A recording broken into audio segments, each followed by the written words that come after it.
C'est à l'ombre de ce clocher, au cœur de l'abbaye, que la célèbre trappe des Chourgnacs est fabriquée.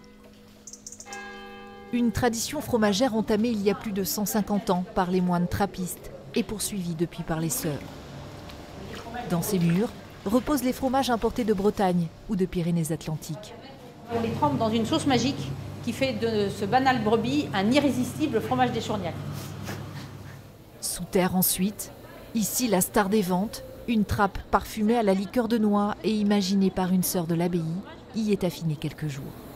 C'est une cave qui a été faite par les moines en 1868, donc, que nous utilisons toujours aujourd'hui. Donc c'est une part de notre savoir-faire, elle est aussi dans les murs de cette cave en fait. Pourtant, dans ce monde hors du temps, un vent de fraîcheur vient de souffler. Désormais, deux nouveaux partenaires apportent leur expérience. Kitry et Antoine Dumont se chargeront respectivement des ressources humaines et de la commercialisation.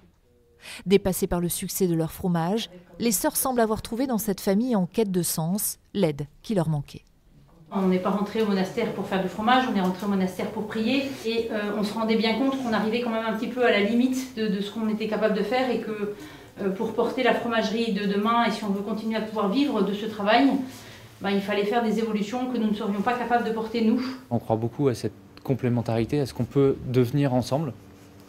Voilà. Après, il y a le registre des compétences et des expériences professionnelles et entrepreneuriales qu'on a pratiquées ces dernières années qui vont permettre de pouvoir porter l'avenir de la fromagerie.